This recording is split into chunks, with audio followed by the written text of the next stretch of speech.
Hello everyone, this is Robin Short with the Worley Training Department. Today we're going to bring you a training video on a very important topic, the GLR narrative. So we've had a lot of questions about what is a good narrative and how can I save time in a narrative, and we've noticed a few trends, so we want to put this training video out for you. This one is going to be about 30 minutes long, a little longer than normal. We've got a lot to cover. So let's get started and let's look at a couple of training videos here, and we will get this one going and let you take a look at this. Okay, so let me get this started here. Okay, here we go. All right, so let's start at the beginning of this narrative, and so you can see basically what we're looking for. There's 5 parts of this. We get the first part, what that, the report type, insured, autofills, a mortgage, and that should always be confirmed with the insured by name. And then the inspection, and I would move this part up underneath of the inspection. This is the who, what, when, where, and how. What took place? What did the insured tell you? What did you see at the inspection? This autofills, and let's just look down here. The insured called in because he noticed water pooling on the floor of the kitchen and the dining room. He cut off the water and called a plumber. The plumber stated the dishwasher intake line failed. He has repaired the line and the unit is working correctly. The insured cleaned up the water on the floor, but water damage occurred to the flooring. And the surface sounds great, but there's a lot of information left out here. And what we want to begin to think about is, let's don't talk like the insured. Let's talk and write like a professional adjuster that we are, using the language of our trade. So look at this again. The insured called in because he noticed water pooling on the floor of the kitchen and the dining room. Let's say it this way. The insured filed the claim when he noticed water on the floor of the kitchen and dining room. Okay? He cut off the water and called a plumber. Let's say it this way. The insured mitigated the risk by turning off the water at the water supply line and called a plumber, and give the plumber's name, XYZ Plumbing Company, who arrived the following day. We can also add this in here at the top. He noticed water pooling on the floor and he turned off the water line. He mitigated the damages by cleaning up the water. He spent 2 hours with mop and broom cleaning up the discharged water on the kitchen floor. We could say it in those respects. He has repaired the line. Who repaired? The plumber. Reported by the insured, the plumber repaired the water line and the dishwasher is working correctly. What have we missed so far? The dishwasher information. We would need the brand, the age of the dishwasher, make and model number. The serial number and the model number. So the 17-year-old GE dishwasher, model number, serial number, water line failed. Failed why? Due to wear and tear. Or the dishwasher was moved, thus breaking the water line. So a lot of information missing here. So when did he notice the water pooling? When he come home from work, or when he awakened in the morning? And the dishwasher must have been running, so when was the dishwasher engaged? When was it ran? So you could say after dinner, the insured found water damage around the dishwasher that had been running for 30 minutes. So what we're trying to do here is establish some credibility for our desk adjusters, so when they read the report and go through that, they have timelines. When was it discovered? What happened? How was the cleanup performed? Was a mitigation company engaged? The age and condition of the dishwasher. Why did the water line fail? Was it due to wear and tear? Was the dishwasher moved? Was it recently installed and perhaps the installation was not done properly, thus breaking the water line? So you can see there's a lot of information here that we just don't have, even though those sentences, what is there, 4 sentences, sounds pretty good. We don't have very much detail. The insured cleaned up the water on the floor. The insured spent 2 hours cleaning up Category 1 water or Category 2 water that discharged throughout the kitchen floor into the dining room floor. But the water damage occurred to the flooring. So what type of flooring? Was it an engineered floor, laminate floor? What was the grade? Standard grade, average grade? So see, there's just a lot of information that we can put here in the investigation. Then the cause and origin, and this is oftentimes misread. The cause. What was the cause in this example? It was water that discharged from a broken line. The origin. What's the origin? The broken line. Was the water discharge sudden and accidental? Was it over a long period of time? We still don't know. We haven't written that out. So we need to include that information in this. And then we get into the damage. So this is what you saw and what you did. Water caused damage to the engineered floor. Good. What grade is it? Don't know. In the kitchen and dining room, a majority of the flooring in the kitchen was damaged. Not a good sentence. Don't use majority. Let's tell them. 32 square feet was damaged. 55% of the room was damaged. We don't know the age of the floor. We don't know the grade. The floor is continuous to the living room and entry. Entry, what happened to the dining room? So all of a sudden now, do I have a third room involved, or did we miswrite this and we talk about the dining room? Allowed to replace the damaged flooring only. Okay, again, allowance was given to replace the water damaged floor in the kitchen, dining room, and in this case, entry. Don't just leave it blank like that. Water damage noted to the sink cabinet base only. Well, again, this is more information than we had up here, right? Because it was just talking about the floor up here, but all of a sudden we got a cabinet in. So sink cabinet, what grade is it? Is it standard? Is it average? Are they wood cabinets? What type of cabinets are they? And we didn't notice. We didn't say anything about the toe kick. We didn't say anything about the wall behind the cabinets. No damage noted to the other cabinets. Okay, so you can see here clearly that there's a lot of information missed, but we would go on through the report and we would list any contents damage, any LE, depreciation, O&P. We would state whether it was applied or not applied by using 1 or 2 of these sentences. Underwriting concerns, prior loss information, attorneys or PAs involved, contractors, which I would have put the mitigation company if there was one, subrogation, salvage, settlement review, pending information. So that's how to fill out a general loss narrative. Let's look at a water loss, and let's look at some photos so we first understand a little bit about this claim. And I'm just going to zip through here and apologize. I'm talking fast because I'm trying to get through this information. We can just see the damage here, what's going on. That is a pump. Water damage to the walls and floors.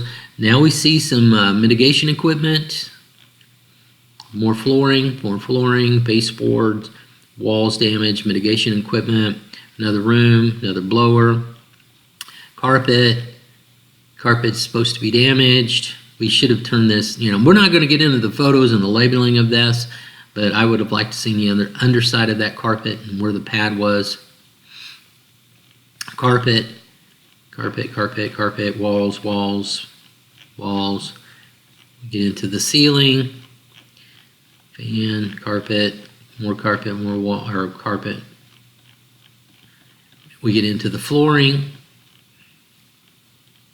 I wonder if there was a carpet on that floor or if that was just the flooring. Good photos of the cupping though of that. Okay, so you kind of got an idea of what's happening on this one. Let's look at the report. So looking at the top of the report, these have not been redacted, so we're just trying to get an example.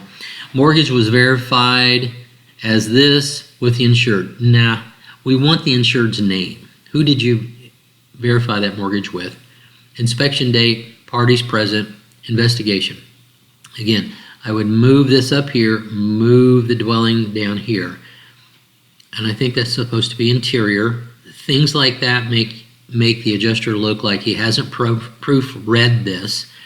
Owner of the date of the loss, your insurance found the macerating pump upstairs bathroom had backed up from an apparent soft clog, category 3 water intruded the bathroom into the rest of the home and first floor, causing water damage. Okay, so when did he find the damage? Did he come home from work? Did he get up in the morning? If he got up in the morning and found it, if he come home from work, when he come home from work, when did he leave? That gives me an idea of how long this could have been ongoing.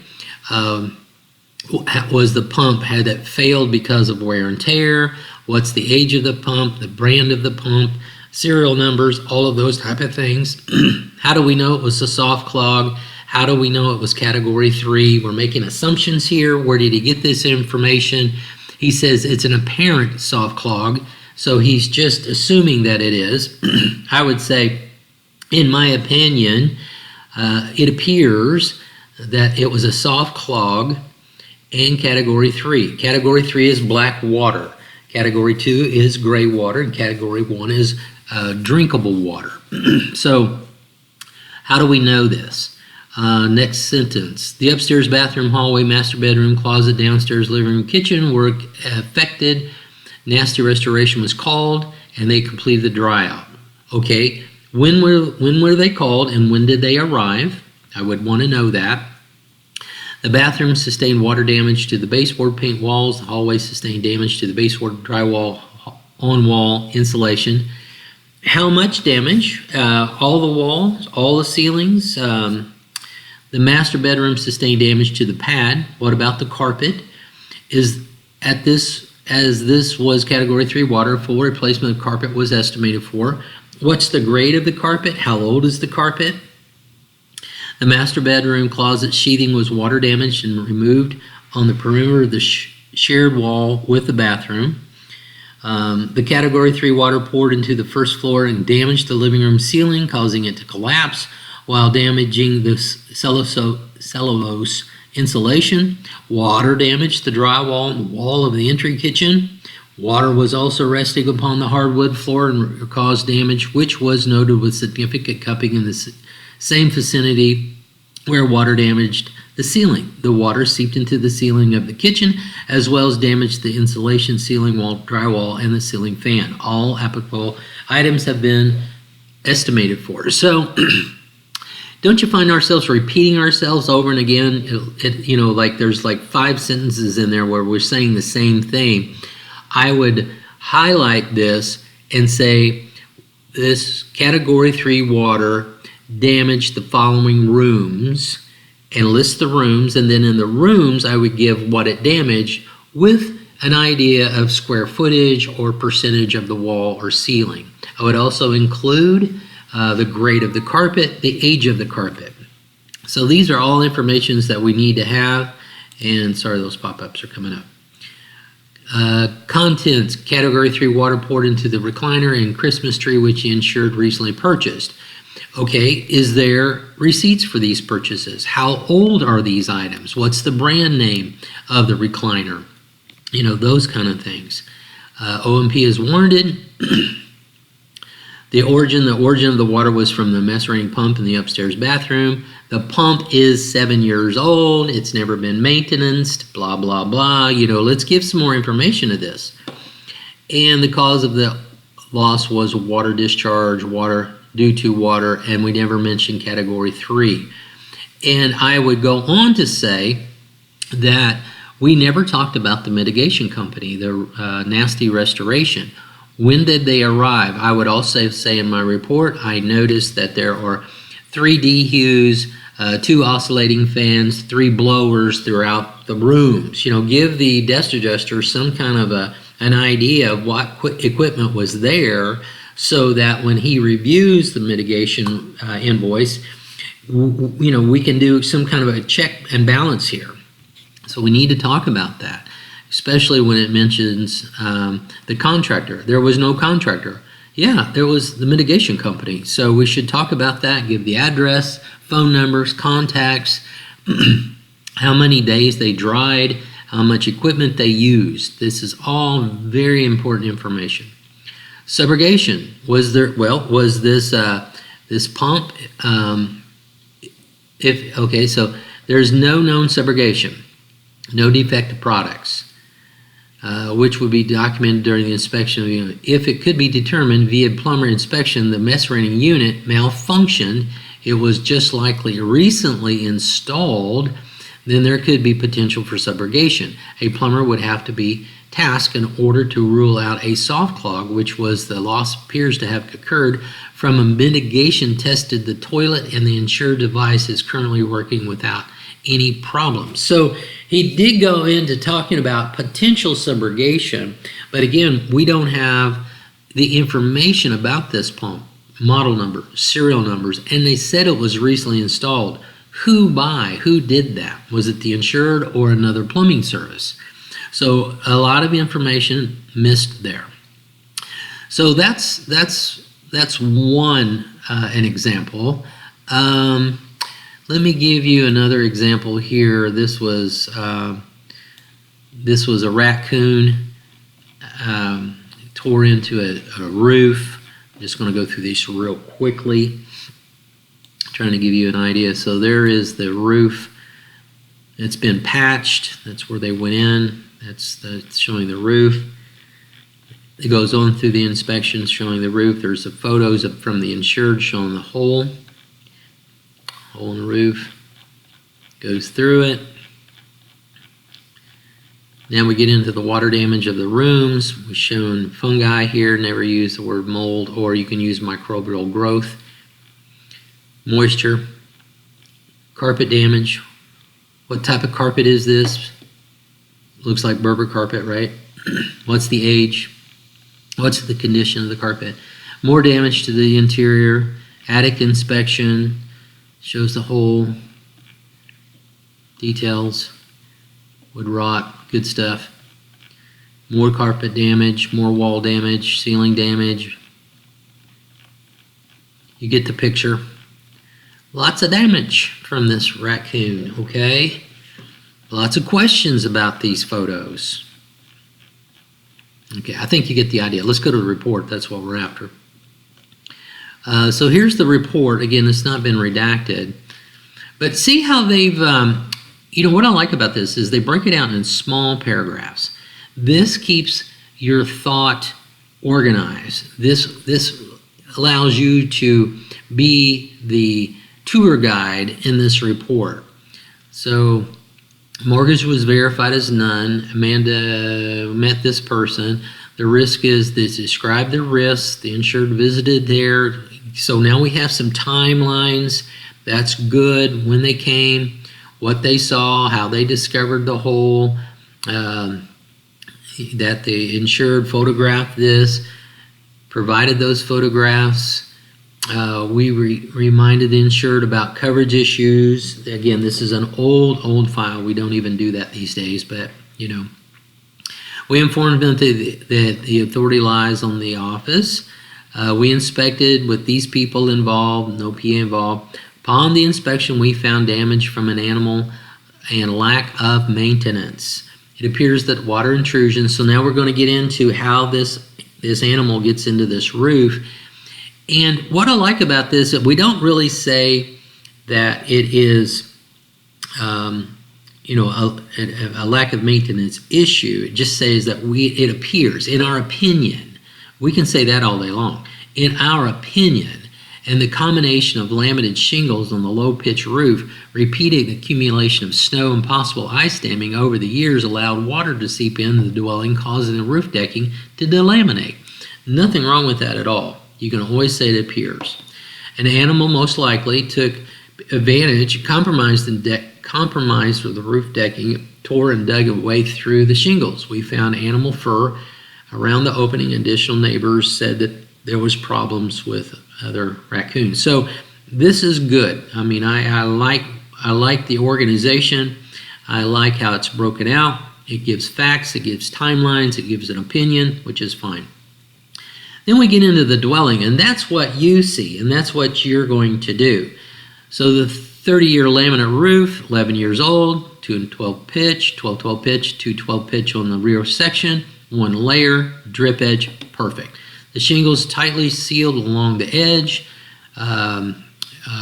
We were not able to confirm ice shield or present. We found the roof to be in good condition, with the exception of the low pitch.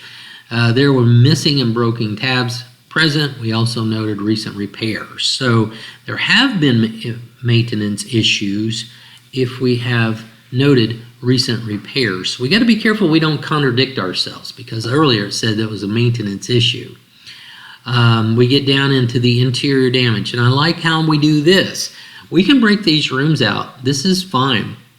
We can break them down real simple. However, I would add a few more things. Master bedroom, there's damage to the carpet. What kind of carpet? How old is the carpet? What is the grade of the carpet? So I found damage to the 7-year-old Berber carpet, average grade Berber carpet in the master bedroom. I mean, that's fine. Water damage and the microbial growth on the wall. How much damage on the wall? 32 square feet, 25%, 2 feet up from the floor. A little bit more detail.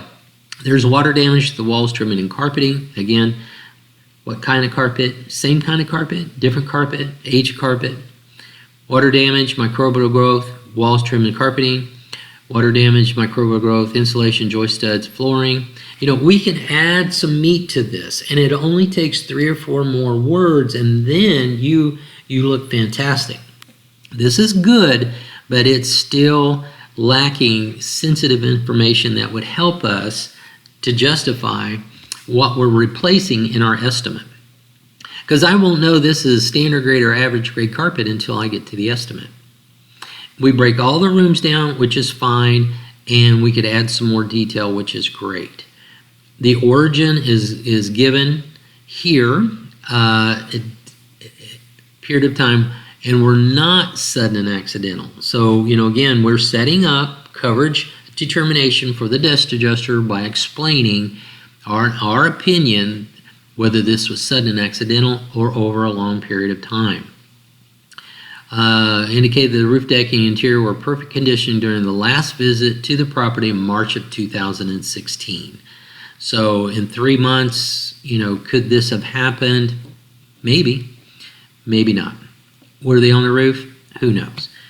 Risk information, underwriting concerns, subrogation, salvage, settlement. So you get the picture there.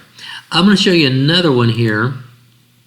And this one is, I believe this is the one, yes. So this is the one about a wind damage from tropical storm. Now, I think you'll see that there's added information here that is really good. Inspection took place, who the inspection took place with, and here's the investigation summary.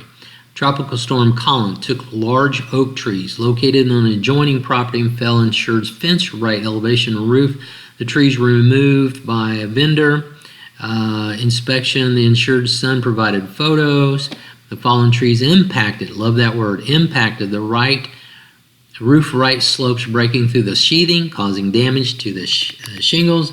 We observed, I like that, damage to the TV antenna, shingles, felt, drip edge, plywood, roof sheathing, rafter tails, drip edge, fascia, wood soffit. Wood rot on the carpet back gable end was opened at the antenna mount, and paint scraped the window shutter. The full run of the right side chain link fence was damaged, and the interior inspection revealed no related damage or water intrusion as a result of the loss. The insured provided page 1 of the carbon copy construction, which is great. Again, we break down in small paragraphs. The shingles were measured by using a Hague shingle thickness gauge identified as a 25-year rated 3-tab shingle. Per the insurer, the roof was replaced in 2007. The 9-year-old single layer 312 pitch gable roof system with valley metal and painted drip edge is in overall good pre-loss condition. Now I want to stop here because would you write this on every file? No, the idea is that you can use templates. So you could perhaps have a Word document with all of this language in here, and then you just copy and paste that into your report and of course edit it to the specific claim. But this sentence right here, I mean, most of that is going to be, the same sentence every time. So you could actually just copy this, put it in a Word document, or better yet, another idea is to have 3 or 4 general loss templates for that client, one being water, one being wind, one being vandalism, one being kitchen, one being bathroom claim loss, and then you could basically get your general loss narrative going and then just edit it. So you're not actually typing word for word on this every time, but you're just editing a template that you've already created. The front carport, right slopes, multiple scattered impact damages included penetration, broken tabs, marring, scrapes, marks from the fallen tree, the plywood roof sheathing, and broken 2x4 trusses. Tails are damaged. The TB damage is included. Multiple impact damages including. Good sentence writing there. Due to the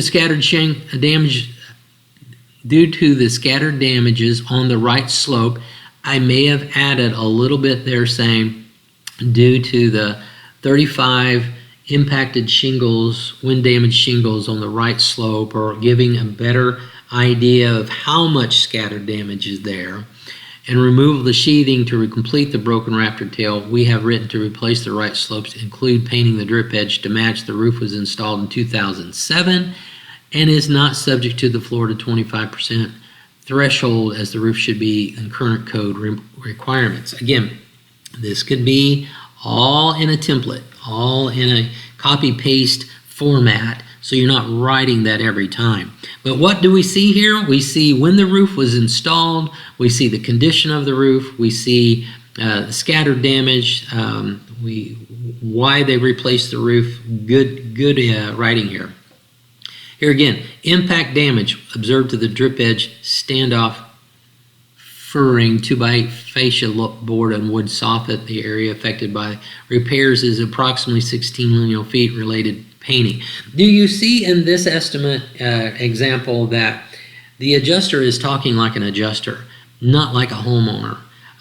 We are describing material, what type of material, how much material, where the material is located, and why we are doing what we're doing. So these are really good, ideas to build your own general loss narrative template. One other template I'll look at here is one that one of the clients, ASI, uses.